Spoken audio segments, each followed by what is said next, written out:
اشبا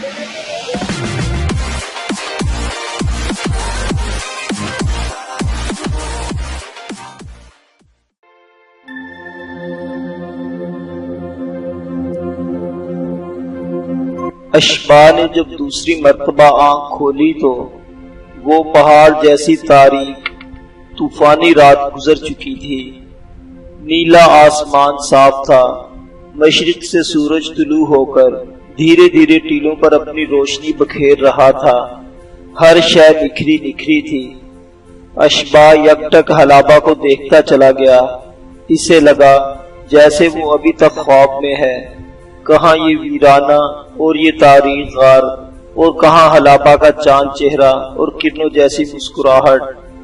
حلابہ اسے اپنی طرف دیکھتا پا کر قریب آئی، اور پھر اشبا کے استخوانی ہاتھوں نے اس کے گداز ہاتھوں کی حرارت اور نرمی محسوس کی۔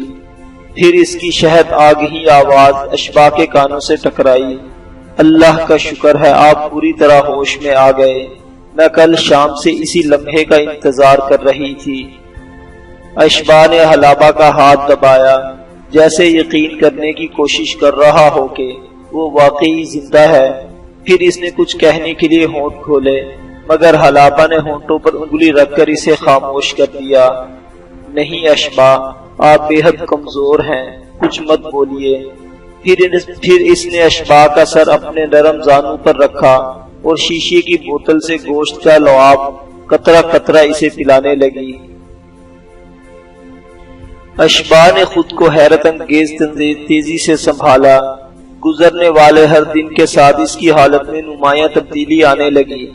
حلابہ کا تو جیسے اپنے تن من کا ہوش نہیں رہا تھا، کبھی کبھی تو اشبا کو اس پر ترس آنے لگتا۔ وہ کہتا، حلابہ کیا میری تیمارداری میں خود کو ہلاک کر لو گی؟ وہ مسکرا کر کہتی، اشبا مجھے اس حق سے محروم نہ کریں، آپ مسلمان سپاہی ہیں اور آپ کی خدمت میرا فرض ہے اور ایمان بھی، خدا کی قسم میرے لیے اس سے بڑھ کر خوشی کی اور کوئی بات نہیں۔ وہ روز صبح سویرے تیر کمان لے کر شکار کے لیے نکل جاتی اور سورج طلوع ہونے تک واپس آ جاتی۔ اس غار میں آئے ہوئے اسے 5 روز ہوئے تھے، وہ ایک بار بھی خالی ہاتھ واپس نہیں آئی تھی۔ اس علاقے میں شکار زیادہ نہیں تھا، پھر بھی یہ اس کے شوق اور لگن کی انتہا تھی کہ وہ کامیاب لوٹتی تھی۔ اس نے غار کی گہرائی سے ایک صندوق بھی برآمد کر لیا تھا۔ یہ صندوق دراصل اس جنگی سامان کا حصہ تھا جو حریت پسند نوجوان اس جگہ چھپانے آئے تھے۔ بعد ازاں پرماتما کے سرخ پوش سپاہی تمام سامان لے گئے تھے، لیکن یہ صندوق کسی تاریک گوشے میں پڑا رہ گیا تھا۔ اس نے اتفاق تھا کہ اس صندوق سے حلابہ کو نہ صرف اشبا کے زخموں کے لیے مرہم پٹی مل گئی تھی، بلکہ آگ جلانے کا سامان بھی مہیا ہو گیا تھا۔ اب وہ غار میں آگ روشن کر سکتے تھے اور شکار کا گوشت بہتر طریقے سے استعمال میں لا سکتے تھے۔ غار میں آنے کے بعد اشبا کی ٹانگ اور پشت کے زخم بگڑ گئے تھے، مگر خوفناک فاقہ کشی نے ان زخموں کا زہر خود بخود ختم کر دیا تھا۔ اب اگر احتیاط اور باقاعدگی کے ساتھ علاج کیا جاتا تو کوئی وجہ نہیں تھی کہ چند ہفتوں میں وہ چلنے پھرنے کے قابل ہو جاتا، اور حلابہ اس بات کو اچھی طرح سمجھ رہی تھی۔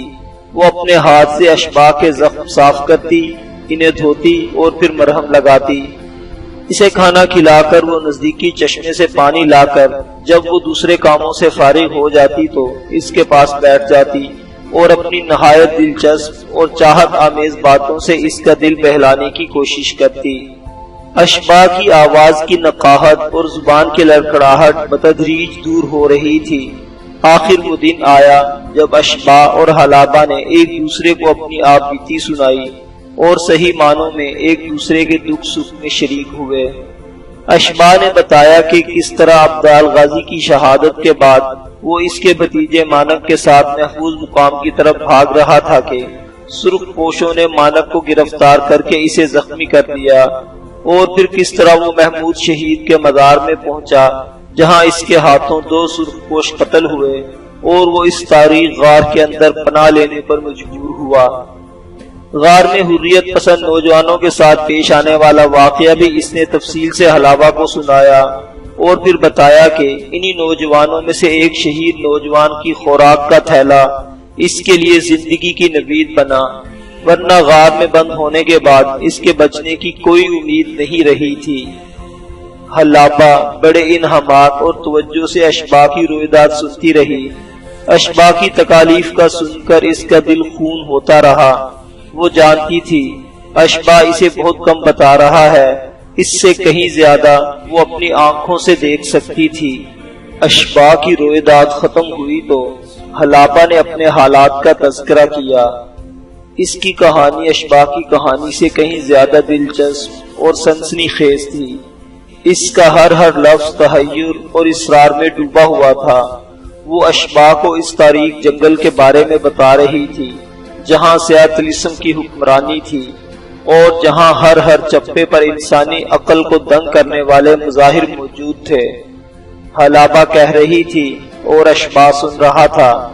اگر بتانے والی حلابہ نہ ہوتی تو شاید اشباح ان باتوں پر یقین نہ کرتا یا پھر بتانے والی کی دماغی حالت پر شبہ کرنے لگتا، مگر وہ حلابہ تھی، اس کے بچپن کی ساتھی۔ وہ اس کو اتنا ہی جانتا تھا جتنا خود کو۔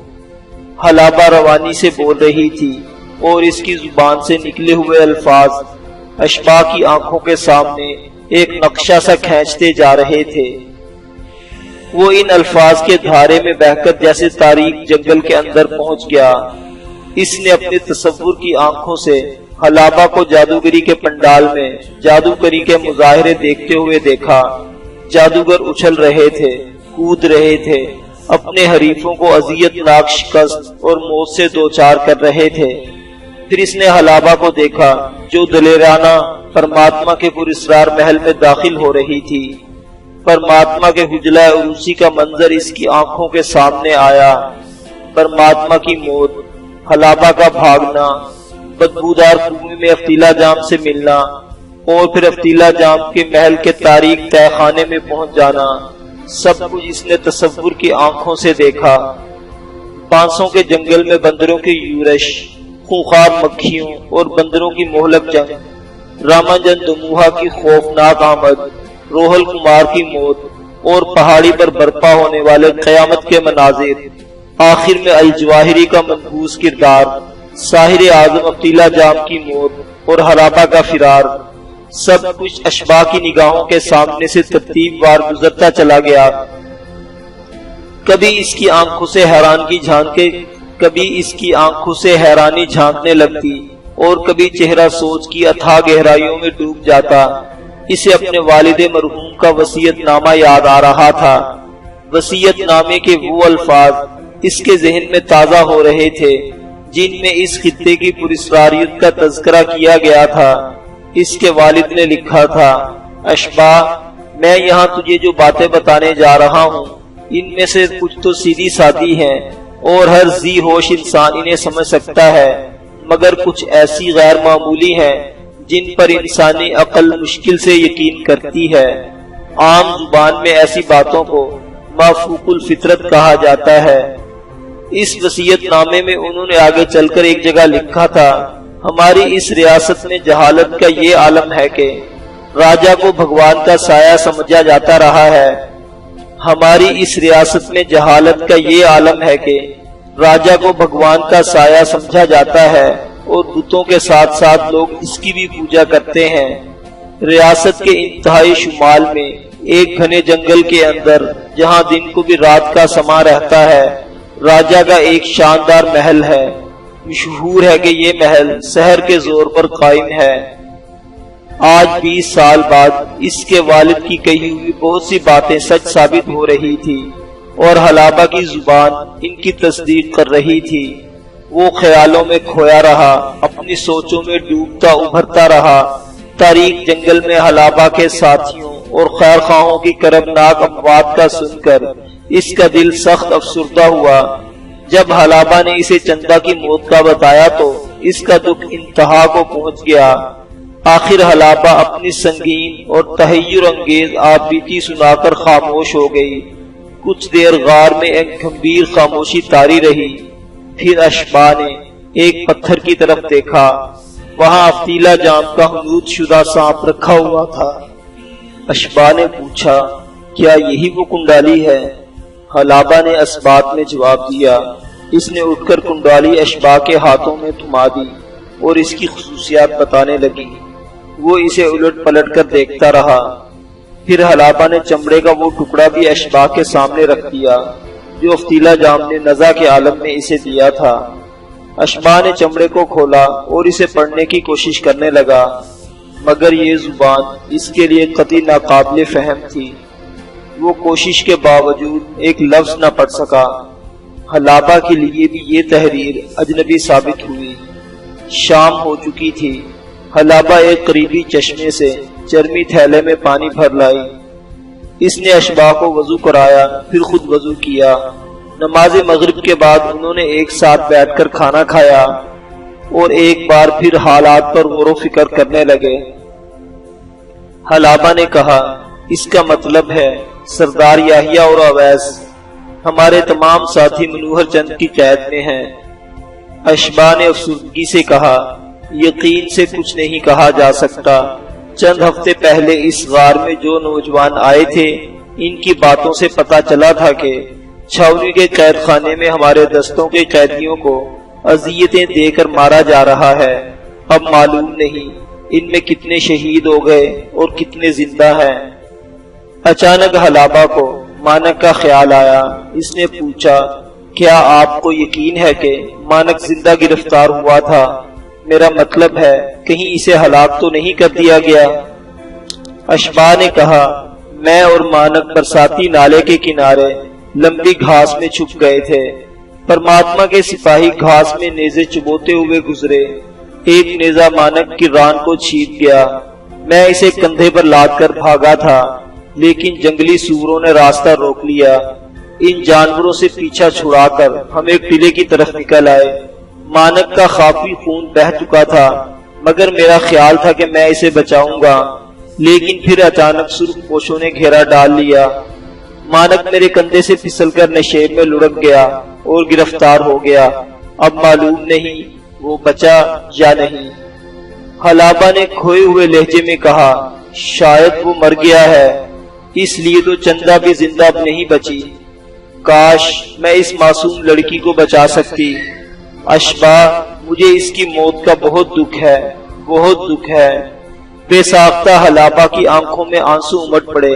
اس نے گلوگیر لہجے میں کہا وہ منزل کے قریب پہنچ چکی تھی، صد افسوس وہ آخری پل پار کرنے میں کامیاب نہ ہوئی۔ اشبا نے کہا حلابہ ہم کس کس کا ماتم کریں گے؟ بہتر ہے ہم کسی کا ماتم نہ کریں۔ موت کی اس وادی میں صرف اپنی آمد کے مقصد پر نظر رکھیں اور لہو کے چراغ جلاتے جائیں۔ صرف یہی ایک راستہ ہے دکھوں کو شکست دینے کا۔ حلابہ نے الٹے ہاتھ سے اپنی آنکھوں کے آنسو پوچھے۔ سوگواری میں وہ ہمیشہ سے زیادہ حسین نظر آ رہی تھی۔ اس کی ناک کی چونچ کا تل اتنا دل فریب تھا کہ اشبا کو حیا سے اپنی نگاہ جھکا لینی پڑی۔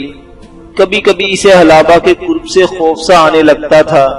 اس کی تمام تر چاہت کے باوجود اشبا کا دم گھٹنے لگتا تھا۔ اس کا دل چاہتا تھا کہ وہ جلد از جلد ٹھیک ہو کر اس غار کو چھوڑنے کے قابل ہو جائے۔ حلابہ ہر روز صبح و شام اسے کندھے کا سہارا دے کر غار میں چند قدم چلاتی تھی۔ اب اس کی زخمی ٹانگ کچھ کچھ بوجھ برداشت کرنے لگی تھی۔ آج خود ہی وہ اپنی جگہ سے اٹھ کر کھڑا ہوا اور چلنے کی کوشش کرنے لگا۔ حلابہ لپک کر آئی تاکہ اسے کندھے کا سہارا دے سکے، مگر اشبا نے ہاتھ کے اشارے سے منع کر دیا۔ وہ آج بغیر سہارے کے چلنا چاہتا تھا۔ 3-4 قدم صحیح اٹھے، مگر پھر اچانک اس کا توازن خراب ہوا اور وہ لڑکھڑا کر گرا۔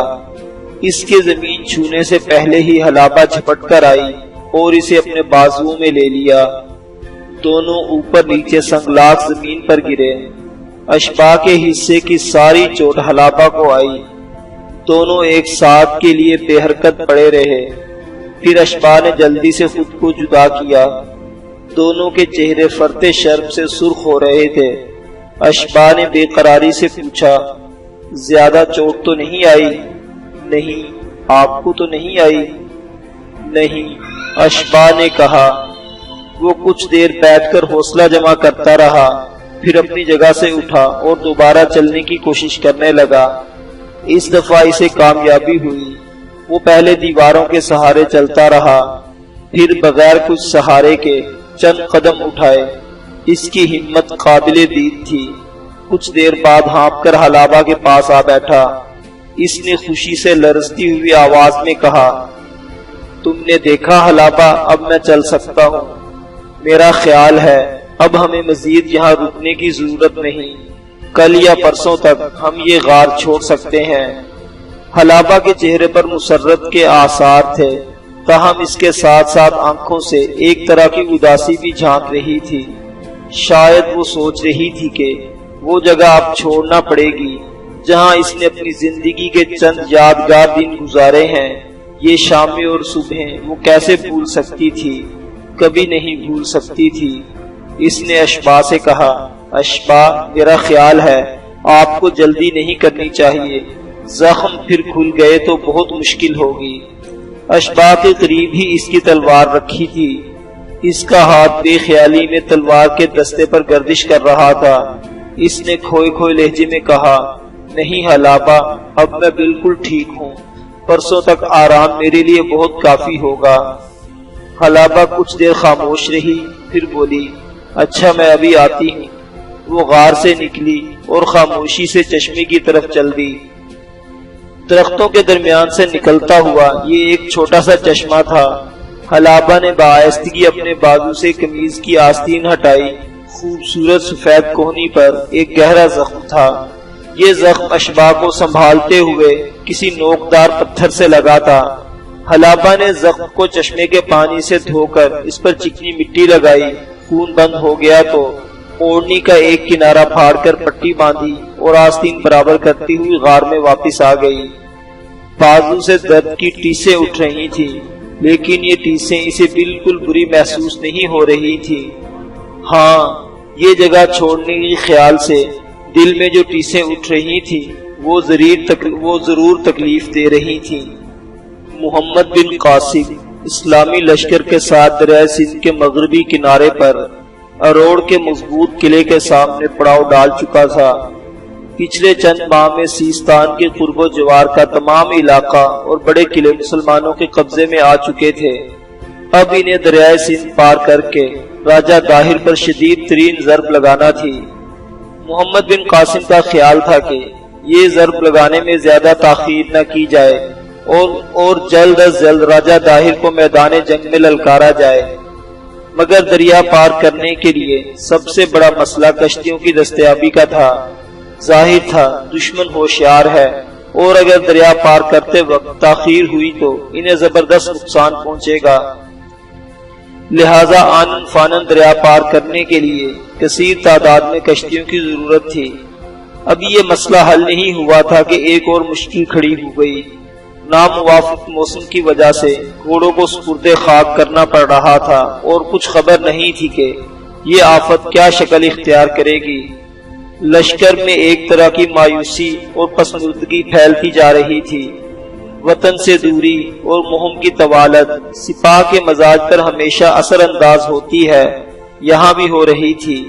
ان غیر موافق حالات میں لشکر کے جو سپاہ سالار اور سردار ہمیشہ کی طرح بلند حوصلہ اور چاقو چوبند تھے اور جن کے روشن چہرے ساتھیوں کے لیے امید اور روشنی کا سرچشمہ تھے، ان میں پہلا نام سالار اعظم محمد بن قاسم کا تھا۔ یہ جوان سال مجاہد سورج کی طرح اپنے ستاروں کو روشنی بخش رہا تھا۔ اس کی تابانیاں سپاہیوں میں جذبوں کی حرارت برقرار رکھے ہوئی تھی۔ منظر محمد بن قاسم کے وسیع خیمے کا تھا۔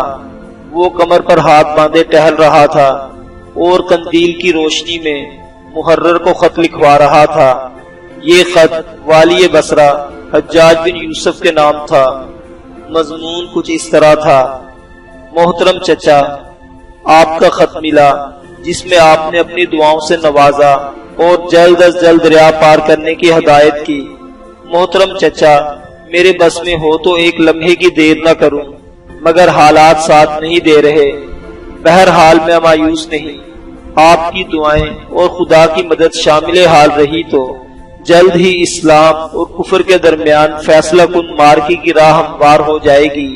میں آپ کی ہدایت کے مطابق دریا کے کناروں کا جائزہ لے رہا ہوں اور اس کوشش میں ہوں کہ پار اترنے کے لیے مناسب ترین جگہ تلاش کی جائے۔ اس کے علاوہ راجہ داہر سے نامہ پیام بھی جاری ہے۔ میں نے اپنا LG بھیجا ہے اور اس کی زبانی داہر کو کہلوایا تھا کہ 2 باتوں میں سے ایک قبول کر لو، یا تو تم دریا عبور کر کے ہمارے پاس آؤ یا ہمارے لیے راستہ چھوڑو۔ اگر تم دریا عبور کرنا چاہتے ہو تو ہماری طرف سے تمہیں صف آرائی کا پورا موقع دیا جائے گا۔ جواب میں راجہ داہر نے بہت سوچ و بچار کے بعد پیغام بھجوایا ہے کہ ہم لڑائی کے لیے تیار ہیں، تم چاہو تو دریا عبور کر سکتے ہو۔ باقی احوال یہ ہے کہ اسلامی فوج کو کچھ مشکلات درپیش ہیں، جن میں ایک بڑی مشکل یہ ہے کہ ایک برس قسم کی بیماری سے ہمارے گھوڑے بڑی تعداد میں مر رہے ہیں۔ اگر ہو سکے تو آپ کچھ گھوڑے بھجوانے کا انتظام کریں تاکہ یہ نقصان پورا کیا جا سکے۔ اس کے علاوہ ناگوار مقام کی بے موسم خوراک نے سپاہیوں کی عام صحت خراب کر رکھی ہے۔ میں بہت مشکور ہوں گا اگر آپ اپنے گودام سے یا کسی دوسرے طریقے سے تھوڑا سا سرکہ بھجوا دیں۔ آپ کی دعاؤں اور بزرگانہ مشوروں کا طالب محمد بن قاسم۔ خط لکھوا کر محمد بن قاسم نے ایک دفعہ پڑھا، پھر اپنی مہر ثبت کی اور اسے قاسم کے حوالے کر دیا۔ اس کے بعد وہ اپنے مصاحبین کے ساتھ قالین پر بیٹھ گیا اور مختلف جنگی معاملات پر گفتگو کرنے لگا۔ ابھی اس نے گفتگو کا آغاز ہی ہوا تھا کہ چوبدار نے آ کر اطلاع دی کہ سردار جہاں بن زہر سپہ سالار کی خدمت میں حاضری دینا چاہتے ہیں۔ جہاں بن زہر کا نام سنتے ہی محمد بن قاسم چونک اٹھا۔ وہ جلدی سے کھڑا ہو گیا اور بولا، ہاں انہیں فوراً اندر بھیجو۔ تھوڑی دیر بعد سردار جہاں بن زہر اپنے چیدہ ساتھیوں کے ساتھ اندر داخل ہوا۔ ان سب کے حلیے بتا رہے تھے کہ وہ کسی دور دراز سفر سے لوٹے ہیں۔ چہرے گرد آلود، لباس شکن اور آنکھوں میں تھکاوٹ کے آثار۔ ان سب نے محمد بن قاسم کو تعظیم پیش کی۔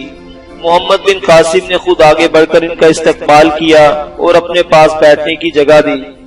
خدام نے مشروبات سے ان کی تواضع کی۔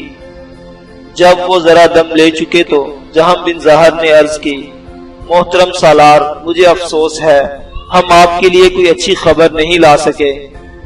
ایک لمحے کے لیے خیمے میں گہرا سکوت طاری رہا، پھر محمد بن قاسم نے ٹھہرے ہوئے لہجے میں کہا، آپ کا مطلب ہے کہ گمشدہ دستے کا کوئی سراغ نہیں ملا؟ جہاں بن زہر نے کہا، جی ہاں سالار۔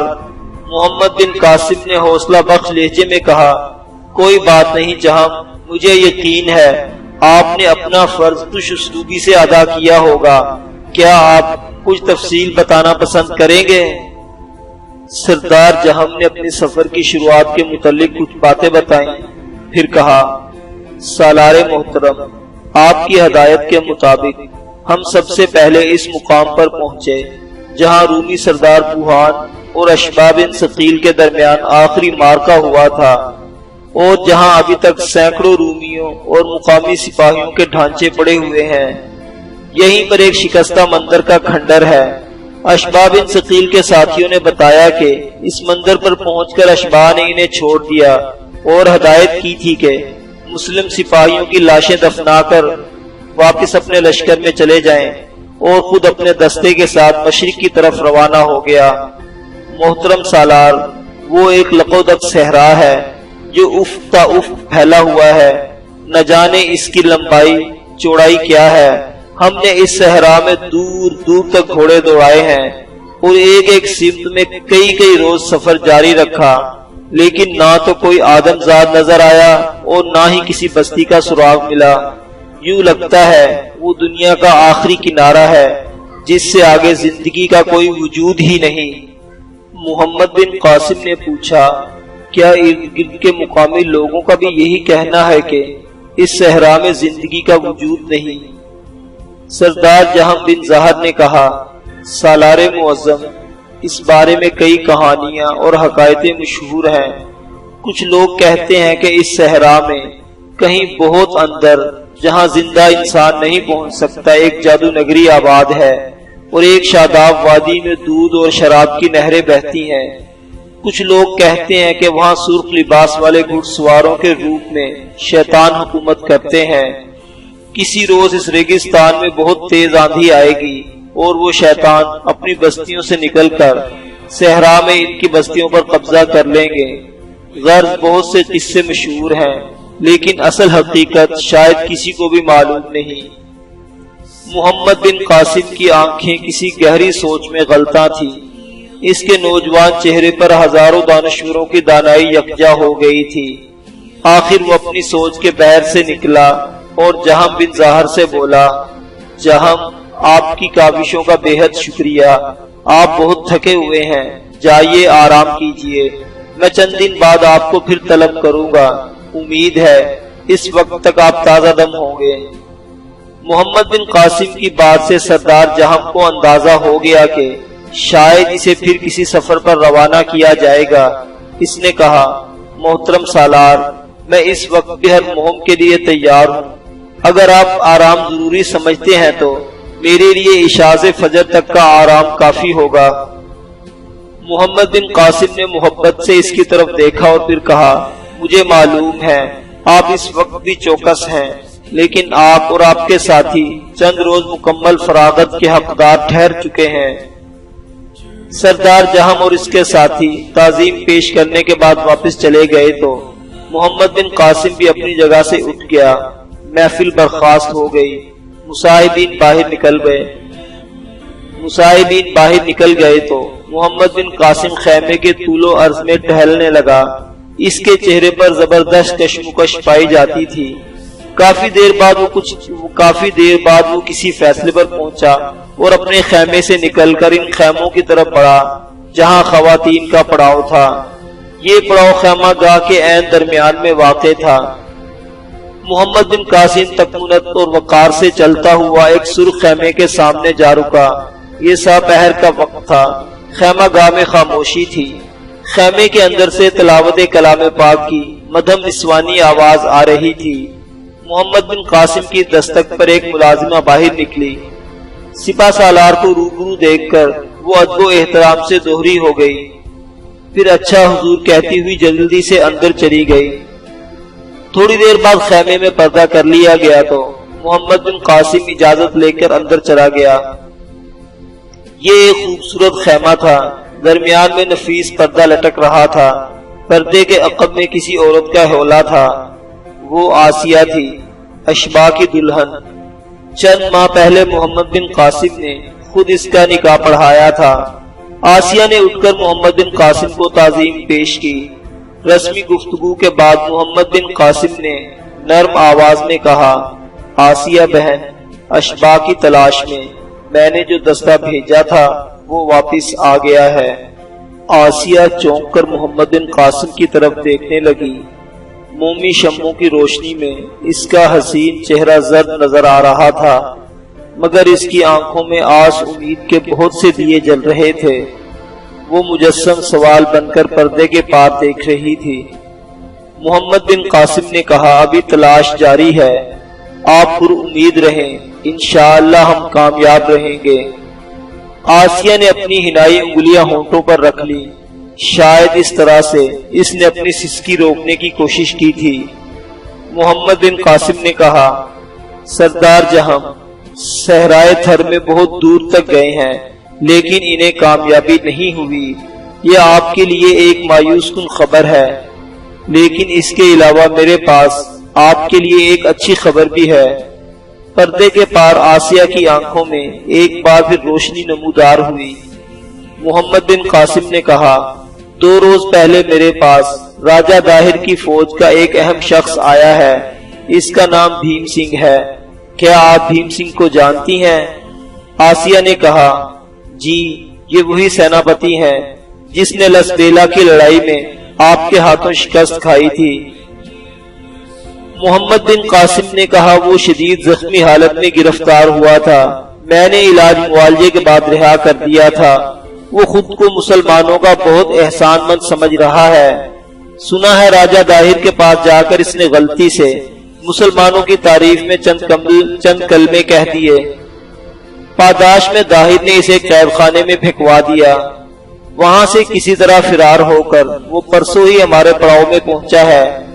میں نے اسے اپنے گمشدہ دستے کا ذکر کیا تھا۔ اس کا کہنا ہے کہ وہ ایک ایسے فوجی سالار کو جانتا ہے جو صحرائے تھر کے کچھ راستوں سے واقف ہے۔ یہ راستے خطرناک دلدلی علاقوں سے گزرتے ہیں، لیکن جن لوگوں کو ان کا صحیح علم ہے وہ نہایت مختصر مدت میں ایک ایسے علاقے تک پہنچ جاتے ہیں جہاں پرماتما نامی کسی شخص کی حکومت ہے جو پرستار طاقتوں کا مالک سمجھا جاتا ہے۔ کہتے ہیں کہ صحرا میں بھٹکے ہوئے جو لوگ اس کی ریاست میں داخل ہوتے ہیں انہیں گرفتار کر لیا جاتا ہے۔ شاید اشبا بن ثقیل اور اس کے ساتھیوں کے ساتھ یہی کچھ ہوا ہو۔ اگر ایسا ہوا ہے تو ہم لوگ پر امید ہیں کہ وہ لوگ صحرا میں بھٹک کر پیاس اور گرمی کا شکار نہیں ہوئے بلکہ کسی بستی میں زندہ سلامت موجود ہے۔ آسیہ نے کہا، محترم سالار، مجھے یقین ہے اشباح صحرا کی سختی کا شکار نہیں ہوئے ہوں گے۔ وہ میدان جنگ میں شہادت کے طلبگار تھے اور ان کے لبوں پر ہر وقت یہی دعا رہتی تھی۔ محمد بن قاسم نے کہا، بہن آپ حوصلہ رکھیں، میں اسی ہفتے بھیم سنگھ کو ایک دستے کے ساتھ دوبارہ تلاش کے کام پر بھیج رہا ہوں۔ انشاءاللہ اس دفعہ ہمیں مایوسی نہیں ہوگی۔ آسیہ نے کہا، محترم سالار، آپ کے اعلیٰ اخلاق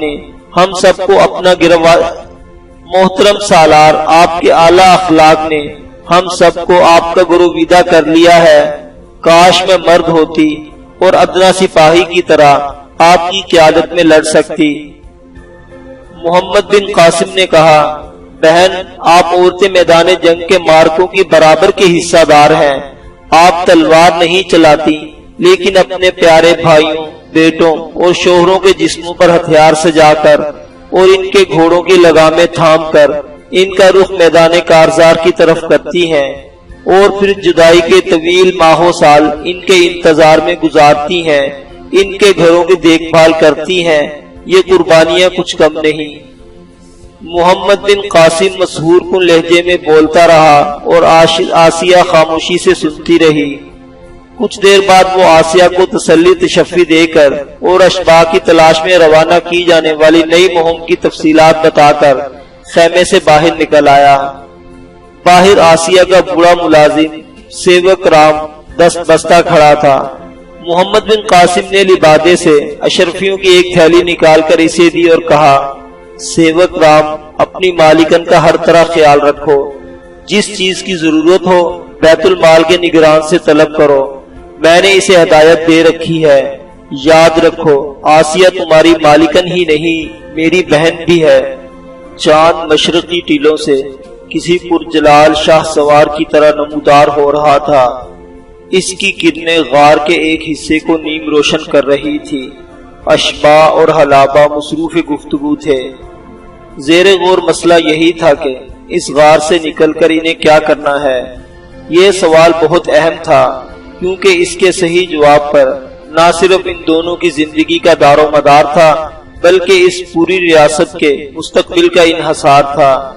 ان کے سامنے اب دو راستے تھے۔ ایک تو یہ کہ وہ کسی طرح اس ریاست کی حدود سے نکلنے کی کوشش کریں اور پھر صحرائے تھر میں راستہ تلاش کرتے ہوئے آباد دنیا کی سرحد میں داخل ہو جائیں۔ اگر وہ اس مقصد میں کامیاب ہوتے تو پھر ان کے لیے اسلامی لشکر اور سالار اعظم تک پہنچنا بھی مشکل نہیں تھا۔ دوسرا راستہ یہ تھا کہ وہ صحرا میں بھٹکتے اور سرخ پوشوں کی نگاہوں میں آنے کا خطرہ مول نہ لیں اور اسی ریاست میں رہتے ہوئے اس طوفان کی قیادت سنبھال لیں جو سرکش جذبوں کی صورت میں یہاں کے باسیوں کے دلوں میں ہلکورے لے رہا تھا اور قطروں سے سیلاب بننے کے لیے راستہ تلاش کر رہا تھا۔ ایسی صورت میں ہاشم اور عبدال غازی جیسے لوگ ان کی بہت مدد کر سکتے تھے۔ دم بدم ابھرتے چاند کی روشنی میں وہ دیر تک اس مسئلے کے مختلف پہلوؤں پر غور کرتے رہے۔ آخر اس نتیجے پر پہنچے کہ فی الحال ریاست کے لوگوں کو پرماتما کے خلاف کرنا اور انہیں ایک منظم فوج سے لڑانا آسان نہیں۔ بہتر یہی ہے کہ موقع کا فائدہ اٹھا کر اس اندھیر نگری سے نکلنے کی کوشش کی جائے اور یہاں ہونے والے ظلم و ستم کا احوال اسلامی لشکر کے کانوں تک پہنچایا جائے۔ اس نتیجے پر پہنچنے کے بعد حلابہ اور اشباہ نے فیصلہ کیا کہ وہ آج رات پچھلے پہر اس غار کو چھوڑ کر قسمت آزمانے نکل کھڑے ہوں گے۔ رخت سفر کے لیے حلابہ پرندوں کا کچھ خشک گوشت جمع کر چکی تھی۔ اس نے یہ گوشت چمڑے کی تھیلیوں میں رکھا، پھر پانی کی بوتل بھی بھر کر اندر رکھ لی۔ تب اس نے اشباہ کے زخموں کے لیے مرہم پٹی کا سامان سنبھالنا شروع کیا۔ اشباہ نے جنگی سامان والے صندوق میں سے اچھی کمانیں اور 4 ترکش اور 2 تلواریں منتخب کر لی۔ یہ سارا سامان ایک جگہ ڈھیر کر کے اشباہ لنگڑاتا ہوا غار سے نکلا۔ یہاں ایک کھائی میں حلابہ کا گھوڑا موجود تھا۔ اشباہ نے مشل کی روشنی میں گھوڑے کا اچھی طرح جائزہ لیا۔ یہ دیکھ کر اسے خوشی ہوئی کہ گھوڑا صحت مند ہے اور دونوں کا بوجھ آسانی سے اٹھا لے گا۔ یقیناً یہ ایک بھرپور اور شاندار گھوڑا تھا۔ مطمئن ہو کر وہ غار میں واپس آ گیا۔ رات ابھی باقی تھی۔ کچھ دیر آرام کرنے کے لیے وہ دونوں لیٹ گئے۔ ان دونوں کے درمیان جنگی بیری کی خشک لکڑی دھیمی دھیمی آگ میں جل رہی تھی۔ یہ سفر کی رات تھی۔ اس رات کے دامن میں کیا تھا ان دونوں کو معلوم نہیں تھا۔ اس رات کی سحر کسی بھی رنگ میں طلوع ہو سکتی تھی۔ یہ بھی ممکن تھا کہ رات ختم ہوتے ہوتے وہ خود ختم ہو جاتے، ان کے زخمی جسم پھر سے پرماتما کی قید میں ہوتے، یا ان کے بے جان لاشیں کسی ویران ریت پر پڑے ہوتے۔ دونوں اپنی اپنی جگہ خیالوں میں گم تھے، اپنے اپنے انداز میں سوچ رہے تھے۔ اچانک ایک لرزتی اور جھجکتی ہوئی آواز تاریکی میں ابھری۔ یہ آواز حلابہ کی تھی۔ اشباہ ایک بات بتائیں۔ اشباہ نے چونک کر کہا، ہاں ہاں پوچھو۔ کچھ دیر غار کی تاریکی بے آواز رہی، پھر سلگتی راگ کی دوسری طرف سے حلابہ نے کہا، آپ ناراض تو نہیں ہوں گے؟ اس کی آواز میں نرم کرنوں کی سرسراہٹ تھی۔ نہیں حلابہ، اشباہ نے پورے اعتماد سے کہا۔ اس نے فیصلہ کر لیا کہ وہ حلابہ کی کسی بات پر ناراض نہیں ہوگا۔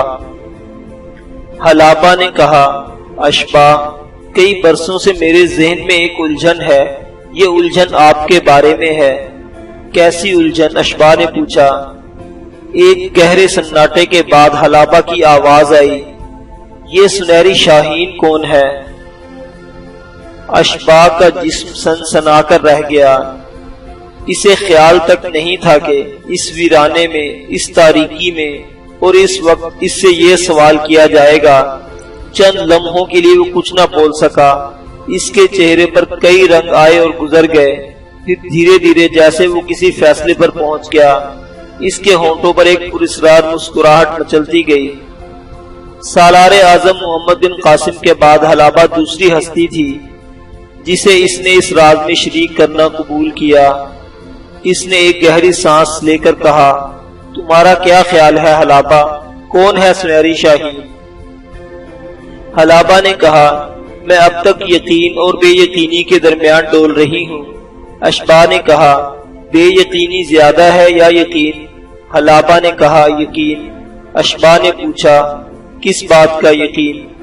حلابہ نے کہا، یہی کہ سنہری شاہین اس وقت اسی غار میں موجود ہے۔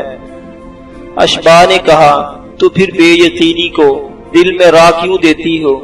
جو دل کہتا ہے مان لو۔ حلابہ نے کوئی جواب نہیں دیا۔ غار میں چھائی ہوئی خاموشی برقرار رہی۔ اشباہ نے حلابہ کو صدا دی، ایک بار، 2 بار، لیکن کوئی جواب نہیں آیا۔ اس نے ایک جلتی ہوئی لکڑی اٹھا کر دیکھا۔ وہ اپنی جگہ سے اٹھ کر غار کے دہانے کے پاس خاموش بیٹھی تھی، جیسے وہ کسی قدیم عبادت گاہ کے دروازے پر سجی ہوئی حسین و جمیل مورتی ہو، جس کا جسم ہیرے کا ہو اور جس کے ہونٹوں اور آنکھوں کے جگہ فلک کے روشن ترین ستارے جڑے ہوں، اور جسے خوابوں کا کوئی شہزادہ ہمت کر کے ایک بار بھی چھو لے تو وہ زندہ ہو جائے۔ اس گھڑی کتنی دلکش نظر آ رہی تھی، اس گھڑی کتنی دلکش نظر آ رہی تھی وہ، اشباح نے دیکھا، اس کی سرخ آنکھوں میں آنسو تھے، شاید یہ خوشی کے آنسو تھے۔ ان آنکھوں میں اشباح کے لیے عقیدت اور احترام کا سمندر تھا۔ یہ آنکھیں جیسے کہہ رہی تھیں، تم میرے نہیں تو کیا ہوا، میری سرزمین کے فرزند تو ہو، میرے ساتھ کھیلے تو ہو، میرے ہم جولی تو رہے ہو، تم ایک عظیم مجاہد ہو اور میں تمہاری شناسائی پر فخر کر سکتی ہوں۔ ٹھیک ایک پہر بعد جب چاند مغرب میں جھک چکا تو سرد ہوا کے جھونکے ہر ذی حس کو خواب کی وادی میں دھکیل رہے تھے۔ اشباح اور حلابہ نے گھوڑے پر سوار ہو کر غار پر الوداعی نگاہ ڈالی اور جنوب مشرق کی سمت روانہ ہو گئے۔ پرماتما کے دو قیدی اس کی بنائی ہوئی سرحدوں کو پھلانگنے جا رہے تھے۔ رات کی خاموشی، چاند کی چاندنی اور تاروں کی ٹمٹماہٹ جیسے کچھ رات کی خاموشی، چاند کی چاندنی اور تاروں کی ٹمٹماہٹ سب کچھ جیسے سہم کر رہ گیا تھا۔